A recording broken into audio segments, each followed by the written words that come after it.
Olá, meu irmão, minha irmã, em Jesus Cristo, graça e paz da parte de Deus, nosso Pai, e do Senhor Jesus Cristo. É um privilégio muito grande estar com você neste momento para estudarmos juntos a Escritura, a Palavra de Deus.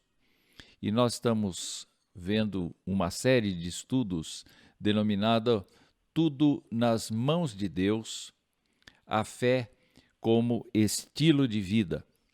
Estes estudos que nós estamos produzindo são estudos bíblicos em diálogo com a obra de Lloyd John Ogilvie, O Senhor do Impossível, publicado pela editora Vida em 1988. E o nosso objetivo é continuar estudando, nesta ocasião, a vida de Moisés, exatamente com o objetivo de analisar agora a ótica de Ogilvie sobre Moisés e a presença de Deus, de maneira que este estudo se denomina o milagre fundamental Moisés e a presença de Deus.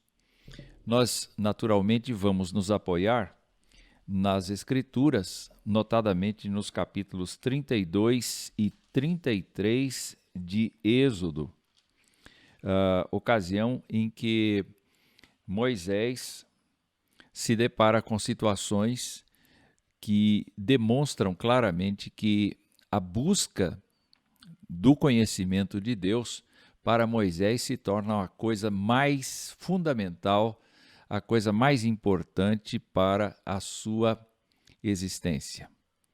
Nós vamos então caminhar para a problemática que é levantada neste capítulo de número 7 e que se traduz na seguinte pergunta: o que é mais importante? A bênção de Deus ou conhecer o Deus da bênção? E nós vamos então para a página 84 do livro de Ogilvie, em que ele nos diz assim: desejar conhecer a Deus pelo que Ele é e não pelo que desejamos dele é preparação para a comunhão com Ele, para a qual nascemos. É verdade, o ser humano nasceu para ter comunhão com Deus. É importante nós olharmos então para a vida de Moisés neste momento da sua existência. Nós sabemos que ele foi atraído por Deus por meio da sarça, e Deus lhe deu a missão de tirar o seu povo do Egito. E a Bíblia nos conta então como Deus agiu milagrosamente por meio das pragas, por meio da abertura do Mar Vermelho, por meio da condução do povo até o pé do Monte Sinai.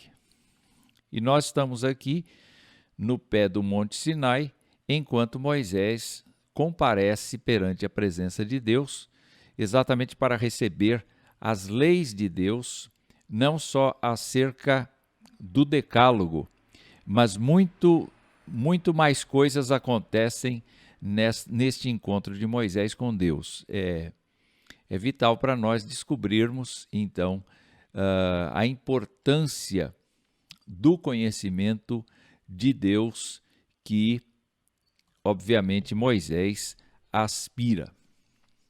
Ogilvie faz um apanhado de tudo quanto aconteceu na narrativa do Êxodo. E ele se lembra que a forma como o Senhor se revelou e revelou a sua santidade foi através de elementos naturais. Foi através da nuvem, foi através do fogo, foi através dos relâmpagos, foi através de trovões. Isto encheu o povo de medo. De maneira nenhuma eles estavam autorizados a tocar ou aproximar-se do Monte Sinai enquanto Deus ministrava, se revelava e revelava a sua vontade a Moisés.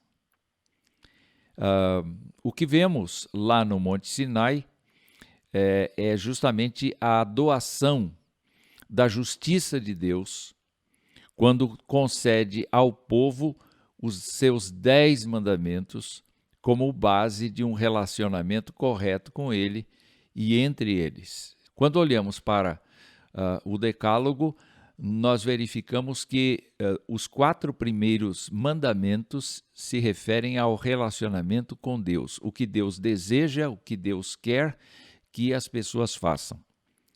Mas quando olhamos para a segunda tábua, os outros 6 mandamentos, nós nos lembramos que estes mandamentos se referem ao nosso relacionamento com o nosso próximo e como nós devemos, então, nos encaminhar para que haja uma verdadeira vida de conexão com Deus. Deus deseja ser adorado e Deus deseja que nós respeitemos o nosso próximo.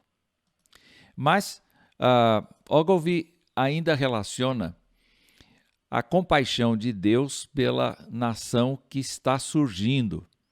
Vamos nos lembrar que eles eram famílias de escravos, que tinham, claro, uma estrutura, que tinham um certo grau de relacionamento, estando no Egito, mas agora, como povo peregrino no deserto, eles estão recebendo as instruções de Deus diretamente por meio de Moisés, e eles vão ter que ser estruturados como o povo de Deus. E na perspectiva do povo de Deus, eles precisam de ajuda. Eles precisam de ajuda para tratar das noções fundamentais da sua saúde, do asseio, da gerência de vida, e Deus concedeu a eles regulamentos específicos para a vida diária.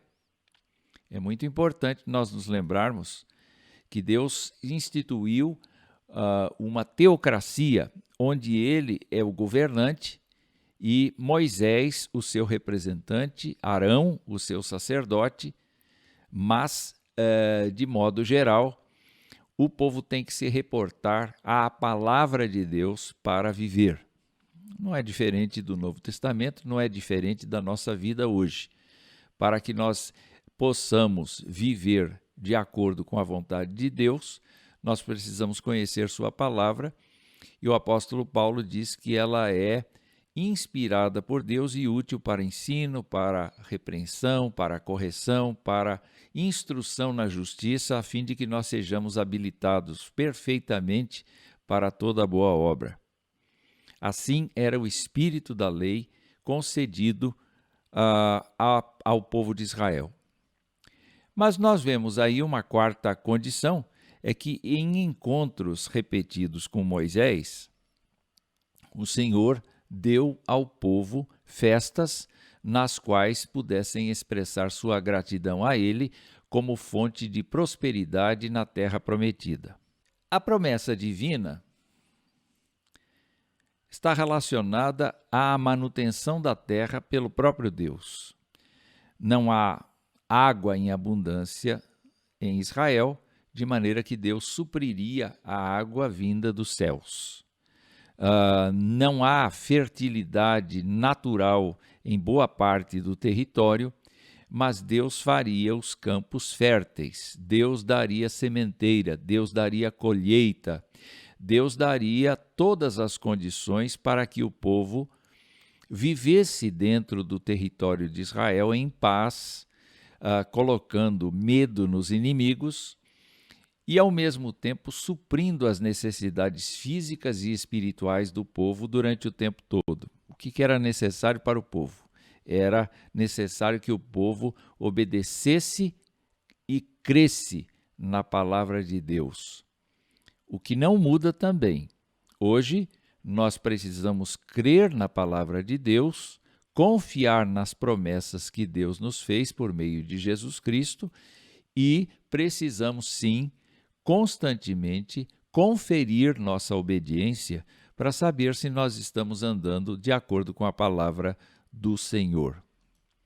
Olhando para, então, o texto de Ogilvy, o capítulo, ele ainda lembra que Deus ensinou o povo a expiar com sacrifícios os pecados deles e a edificar um tabernáculo onde ele pudesse ser adorado. Quem deu, na verdade, a expressão do culto foi Deus.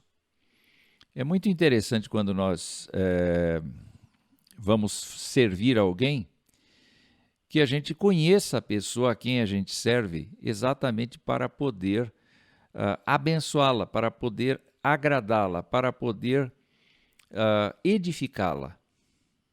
Se nós simplesmente achamos que uma pessoa precisa do que nós sabemos fazer, nós estamos enganados. Nós precisamos conhecer a pessoa também, a fim de que, ao servi-la, nós saibamos exatamente o que ela necessita.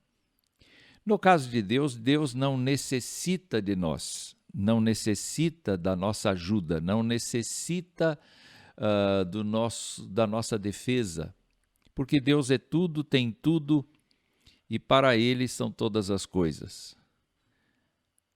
Obviamente, quando conhecemos a Deus, aprendemos a fazer o que agrada a Ele. O texto de Ogilvie diz assim, que Deus empenhou a sua perene fidelidade à aliança, prometendo ser o Deus de Israel e abençoar Israel como seu povo. Muito bem. Então, o retrospecto mostra que Deus deu os 10 mandamentos, que Deus deu o culto, que Deus deu as leis de asseio, as leis de governo, as leis de relacionamento, que Deus trabalhou positivamente em todas as áreas do povo. E a pergunta que se faz é: o que Moisés poderia querer mais do que isto? A resposta que Ogilvie dá para esta questão está justamente na página 85, da seguinte maneira: Moisés ansiava conhecer melhor a Deus de maneira mais pessoal. Ogilvie entende assim. E nós podemos ver os registros que comprovam esta afirmação. Yahvé e Moisés no cume do Monte Sinai, enquanto lá embaixo, no pé do Monte Sinai, na frente do Monte Sinai, ali, os israelitas pediam a Arão que, em virtude da ausência de Moisés, a ausência prolongada de Moisés, ele orientasse sobre como construírem os deuses que fossem adiante do povo e deuses que tivessem relação com a vida antiga. Nós podemos perceber que a construção do bezerro a partir das joias das mulheres, dos filhos, das filhas, foi a construção de um bezerro foi comparável ao endeusamento da figura do touro no Egito. Nós podemos perceber então que os israelitas tinham enraizado nos seus corações aquele retrato idolátrico do Egito, enquanto que Moisés estava recebendo as leis de Deus, Moisés estava recebendo as regras de asseio, as regras de governo, as regras de sacrifícios, as regras que faziam com que este povo fosse um povo separado. Moisés estava tendo um conhecimento de Deus, enquanto o povo estava lá embaixo e estava criando para si deuses em substituição ao Deus de Israel. É lamentável que isso acontecesse, mas toda vez que nós nos distanciamos de Deus, a nossa tendência é criar para nós deuses que nós supomos que terão poder de controlar, de abençoar, de sustentar a nossa vida. Talvez o nosso próprio recurso, talvez as condições, talvez o nosso trabalho, talvez os bens que nós acumulamos durante a vida, todas essas coisas podem ser bezerros de ouro na nossa existência. O fato é que quando Moisés desce do monte com as pedras da lei, sobre ele vem um sentimento de ira. Moisés era um homem manso, tão manso que não se encontrava outro na terra como ele. Uma pessoa controlada, uma pessoa firme, mas ao mesmo tempo uma pessoa que tinha a capacidade de assimilar bem os golpes. Ele se enfureceu. A Bíblia nos mostra que, diante da falta de freio do povo, Moisés quebrou as tábuas que Deus havia dado a ele. E não satisfeito com isto, Moisés tomou o bezerro, desfez do bezerro, destruiu o bezerro ao ponto dele se tornar pó e fez com que os israelitas tomassem água misturada com o pó daquele bezerro. Mais do que isto, Moisés convocou os seus irmãos levitas para que eles ajudassem a purificar o povo por meio da execução dos principais amotinadores, dos principais idealizadores do bezerro de ouro. E diz a Bíblia que uns 3.000 homens foram mortos naquele dia, e Moisés disse então ao povo: consagrai-vos hoje ao Senhor, verso 29 do capítulo 32, cada um contra o seu filho, contra seu irmão, para que ele vos conceda hoje bênção. Ele já sabia, pelo relacionamento que tinha tido com Deus, que Deus tinha desejado no seu coração a destruição deste povo e que este era, de fato, o conhecimento que estava tomando conta de Moisés, de maneira que a sua ira era uma ira absolutamente justificada, porque era uma ira representativa da ira de Deus.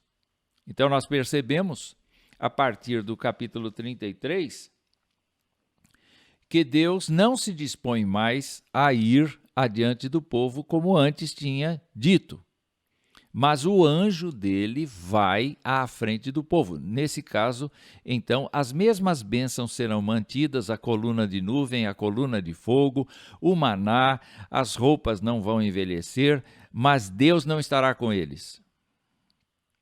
Deus não estará com eles, eles estarão sob disciplina de Deus.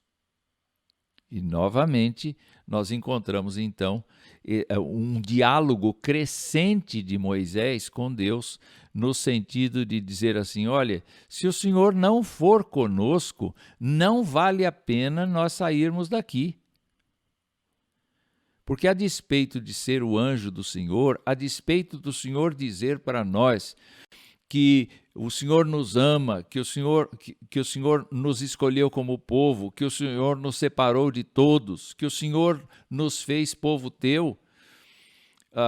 Quem é esse anjo do Senhor que vai nos acompanhar?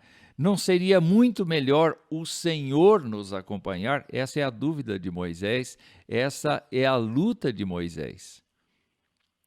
E a Bíblia nos diz que Moisés e o Senhor tinham um encontro face a face. Diz o texto: falava o Senhor a Moisés face a face, como qualquer fala a seu amigo.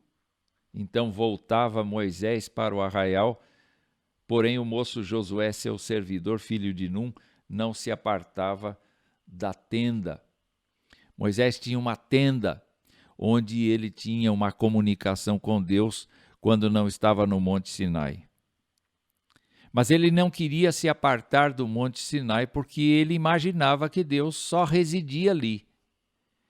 E, na verdade, Deus acabou afirmando para ele: olhe, a minha presença vai contigo na jornada. Isso está escrito no capítulo 33, e Moisés disse assim para o Senhor: tu me dizes, faze subir este povo, porém não me deste saber a quem hás de enviar comigo. Contudo, disseste: conheço-te pelo teu nome, também achaste graça aos meus olhos. E Moisés argumenta: agora, pois, se achei graça aos teus olhos, rogo-te que me faça saber neste momento o teu caminho, para que eu te conheça e ache graça aos teus olhos. E considera que esta nação é teu povo. Então Deus lhe respondeu: a minha presença irá contigo e eu te darei descanso. Em outras palavras, queridos, nós encontramos aqui o consolo de Deus, a garantia da presença de Deus na jornada. E, então, acontece o pedido de Moisés, que revela que ele ansiava conhecer melhor a Deus, que ele estava de maneira pessoal, mais pessoal, interessado no conhecimento de Deus, porque ele diz: de onde vem tanta coisa que esse Deus nos fala, que esse Deus determina? Ele é o criador de todas as coisas, ele é o sustentador de todas as coisas. Eu vi todos os milagres que ele já fez na minha vida e na vida do meu povo. Quem é ele? Como eu posso conhecê-lo melhor? Então, é natural que Moisés tenha tido este desejo. No capítulo 33, verso 18, Moisés disse: rogo-te que me mostres a tua glória. O que é a glória do Senhor? A glória do Senhor é como ele pensa, é como ele age, é como ele define as coisas, é como ele determina as coisas, é como ele estabelece as coisas. A grandeza de Deus se revela exatamente por aquilo que ele demonstra exteriormente, aquilo que ele conta para a gente. Essa é a glória dele, mas é o esplendor dele. E quanto mais uma pessoa aprende do esplendor, da glória, da majestade de Deus, mais temor, bom temor, ela tem. Quando lemos os Provérbios, nós lemos essa máxima: o temor do Senhor é o princípio da sabedoria, bom entendimento tem aqueles que o praticam. Então, queridos irmãos, Moisés queria ver a glória do Senhor. É uma pretensão? É um desejo imaturo? O que é isso exatamente? Moisés tinha convivido com Deus e ele nem percebia que quando ele estava com Deus o seu rosto iluminava. Alguém disse para ele que o rosto dele ficava iluminado quando ele voltava da presença de Deus. E Moisés naturalmente ia perdendo o brilho da sua face. O Novo Testamento diz que Moisés colocava um véu exatamente para não demonstrar que aquele brilho estava se desvanecendo. Bom, pensando aqui no desejo de Moisés,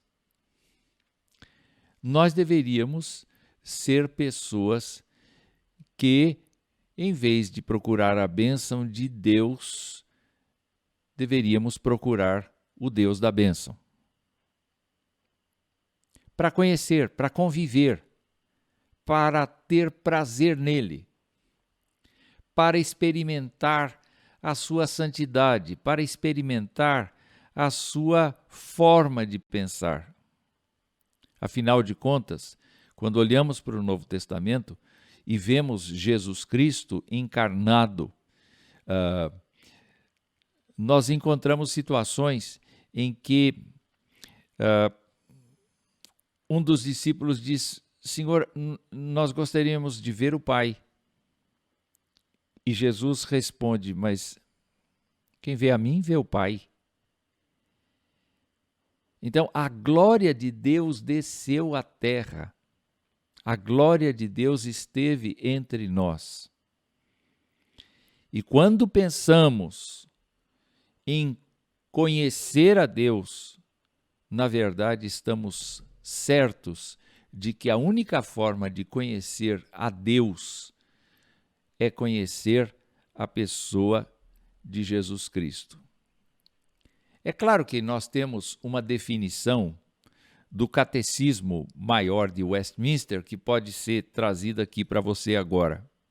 Veja só. É uma pergunta e uma resposta técnica, baseada exatamente no que a Escritura diz. Quem é Deus? Deus é Espírito, em si e por si, infinito em seu ser, glória, bem-aventurança e perfeição, todo suficiente, eterno, imutável, insondável, onipresente, onipotente, infinito em poder, sabedoria, santidade, justiça, misericórdia e clemência, longânimo e cheio de bondade e verdade. Estas são declarações sucintas daquilo que Deus demonstrou, revelou no decorrer das Escrituras. Você tem aí diversas passagens que falam exatamente de quem é Deus. Mas você conhece a Deus? Ou simplesmente tem esta visão teórica de quem é Deus? Deus é eterno. Ele não nasceu e não morre. Deus é onipresente, ele está em toda parte. Muito bem. Como isso afeta o nosso conhecimento de Deus? Vamos nos lembrar que Moisés desejava conhecer a Deus, pedindo a ele que mostrasse a sua glória.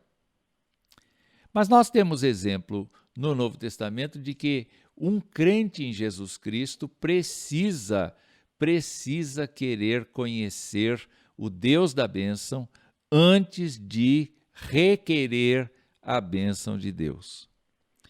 Dê uma espiada no que diz Hebreus capítulo 1, versos 1 a 4.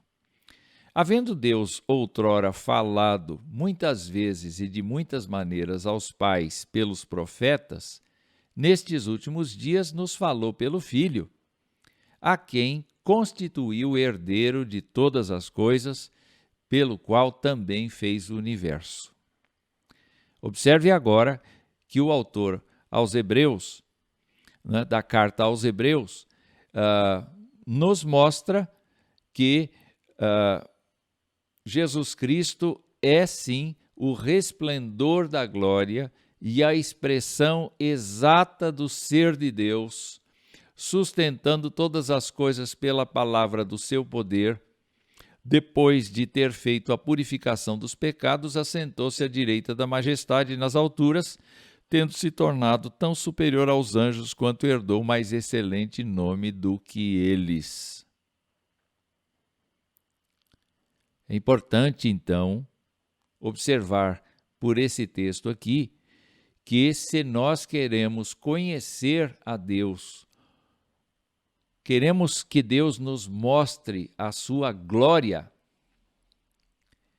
esta glória está na pessoa do Senhor Jesus Cristo.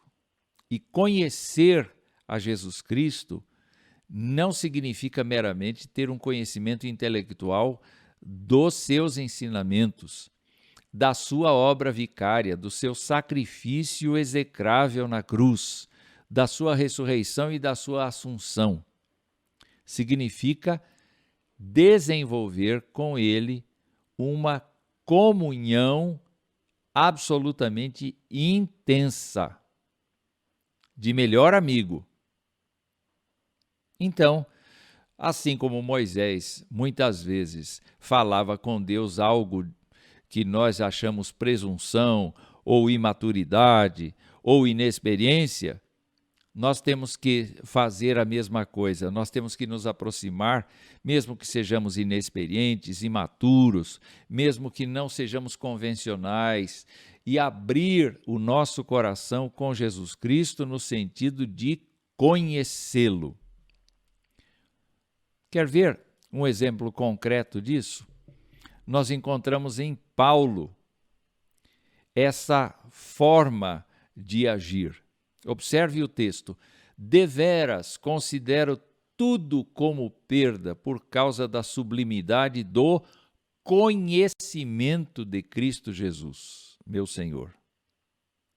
O conhecer aqui é o conviver, é o estreitar relações, é o perceber os desígnios do coração de Jesus Cristo, é ser sensível à santidade, à justiça, à misericórdia de Jesus Cristo. Então ele afirma aqui que por amor de Jesus Cristo ele perdeu todas as coisas e ele as considera como refúgio, ou seja, elas perderam o valor principal em suas vidas, em sua vida. Então não é o sustento a coisa principal, não são os bens a coisa principal, não é o culto a coisa principal é o Senhor.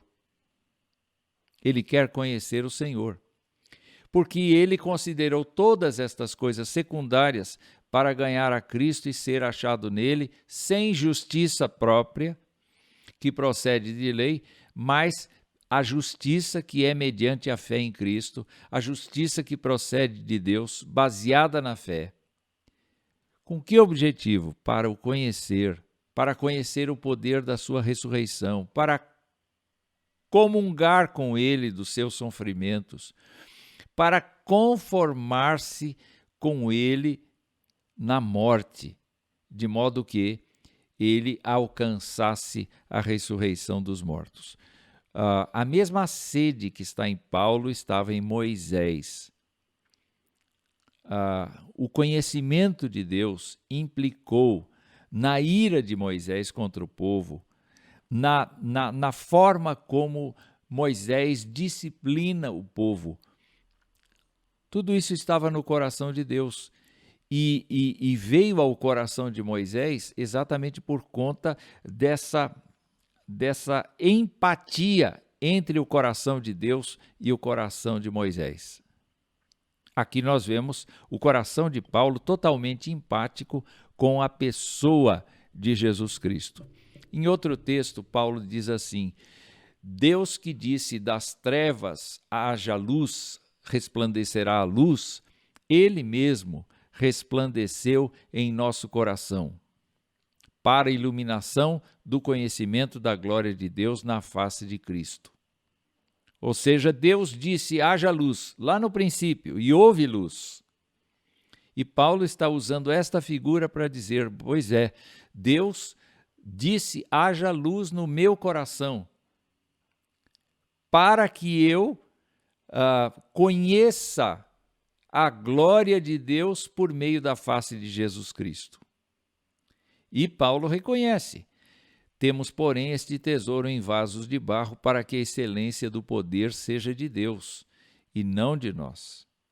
O conhecer a Deus nos faz mais humildes, nos faz menores, nos faz menos soberbos. O conhecimento de Deus faz com que nós tenhamos muito mais do amor de Deus, da misericórdia de Deus, da justiça de Deus nas nossas ações, palavras, pensamentos. O conhecimento de Deus faz com que nós sejamos identificados muito mais com a pessoa de Jesus Cristo. Olhando para Romanos, nós percebemos aqui justamente o fato de que o propósito de Deus ao predestinar os eleitos, não é fazê-los conformar-se à imagem de seu Filho. Não é apenas fazer chegar a um padrão semelhante a de Jesus Cristo, mas por meio do conhecimento de Jesus Cristo, por meio da vivência com Jesus Cristo, as pessoas terão atos verdadeiramente iguais aos de Jesus Cristo. Eu me lembro de uma passagem em que Jesus Cristo disse que os seus discípulos, fariam obras semelhantes às obras que ele próprio fazia. Vamos caminhar ainda em Paulo para ver mais um trecho das Escrituras. Cristo é o mistério. Paulo entende que Cristo é o mistério que estava oculto dos séculos e das gerações, agora, todavia, se manifestou aos seus santos. Observe aqui que o mistério se manifestou aos santos. Isso significa que, mesmo que Jesus Cristo tenha sido uma personalidade histórica que se manifestou ao mundo inteiro, o conhecimento de Jesus Cristo não pertence ao mundo inteiro, mas pertence aos santos, porque foi manifestado aos santos, aos quais Deus quis dar a conhecer qual seja a riqueza da glória deste mistério entre os gentios, isto é, Cristo em vós, a esperança da glória, o qual nós anunciamos, advertindo a todo homem e ensinando a todo homem em toda a sabedoria, a fim de que apresentemos todo homem perfeito em Cristo. De novo, olhando para esta passagem, nós verificamos aqui que o objetivo de Deus, ao querer que o mundo conheça a Jesus Cristo, é revelar Jesus Cristo nos santos, é fazer com que os santos tenham intimidade com Jesus Cristo, é fazer com que os santos a cada dia saibam como reagir diante do mundo baseados no relacionamento que têm com Cristo. E isso, naturalmente, a palavra de Deus e o Espírito Santo ajudam completamente no sentido do crente ser advertido, ser ensinado em toda sabedoria e ser apresentado perante a sociedade como uma pessoa perfeita em Cristo. Então, quais são as lições que nós podemos tirar de tudo isto que Moisés viveu e que muito bem o Novo Testamento traduz para o nosso crescimento? Nós temos algumas lições importantes aqui. O que é melhor? A bênção de Deus ou o conhecimento do Deus da bênção? Respostas: conhecer a Deus o Pai, a Deus o Filho, a Deus o Espírito é o mais elevado e sublime privilégio que um cristão pode ter. Eu insisto com você no sentido de que você perceba que as ações de convívio de Moisés com o Senhor, muitas vezes que nos parecem assim agressivas ou inocentes e pretensiosas, na verdade, são passos necessários para que a gente desenvolva conhecimento com o Senhor. Nós temos que nos apresentar diante de Deus como somos e precisamos, naturalmente, desejar o conhecimento de Deus. Quando a gente lê Provérbios, novamente eu cito Provérbios, nós estamos pensando em quê? Provérbios nos indica que se nós buscarmos esse conhecimento, como a gente procura tesouros, nós vamos encontrar o melhor de Deus. Naturalmente, a oração é um mecanismo, naturalmente, o estudo da palavra é um mecanismo, a comunhão dos irmãos na igreja é uma forma, mas o que deve nos interessar, acima das bênçãos que Deus pode nos conceder, é conhecer o Senhor, é ter com Ele uma relação de confiança, de amizade, como o melhor amigo que nós podemos ter. E isso é um alto privilégio para o salvo. A segunda lição é que o ser humano, segundo o coração de Deus, é moradia eterna para o Senhor e alvo constante de sua bendita graça. Nós aprendemos que Deus foi com aquele povo durante a sua peregrinação.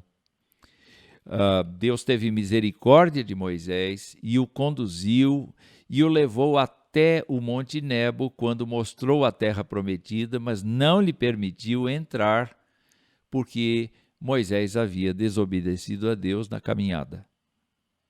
Todavia, Deus o sepultou. Ninguém mais achou o lugar onde Moisés foi sepultado. E há uma coisa interessante acontecida no Monte da Transfiguração, em que os discípulos tiveram a visão de Moisés e de Elias junto com Jesus. Ou seja, Moisés é uma pessoa amada. Não é porque errou que Deus não ou deixou de amá-lo. Não é porque errou que Deus deixou de amá-lo. Na verdade, Moisés é um dos grandes que os salvos encontrarão na presença de Deus naquele dia, mas o que é importante nós sabermos é que Deus não vai adiante de nós numa coluna de fogo nem numa coluna de nuvem, mas Deus vai dentro do nosso coração. Jesus Cristo disse: se alguém me amar e guardar a minha palavra, meu Pai o amará, e viremos para ele e faremos nele morada. Então, é importantíssimo nós nos lembrarmos que o Senhor Deus, por meio de seu Espírito, fez da nossa vida um templo, justamente para que nós o conheçamos por meio de Jesus Cristo. E nós somos alvos constantes da sua bendita graça. E uma terceira lição importante é que o ser humano, segundo o coração de Deus, compartilha da glória e da santidade do Senhor em seu cotidiano, agindo de acordo com a vontade de Deus de forma crescente. A caminhada cristã, meus irmãos, é uma caminhada de ascendência aos céus, de crescimento, de desenvolvimento espiritual. Ainda que a gente caia em tentações, em falhas, o caminho é a confissão de pecados, mas a nossa principal oração deve ser a oração de querermos ver a glória do Senhor.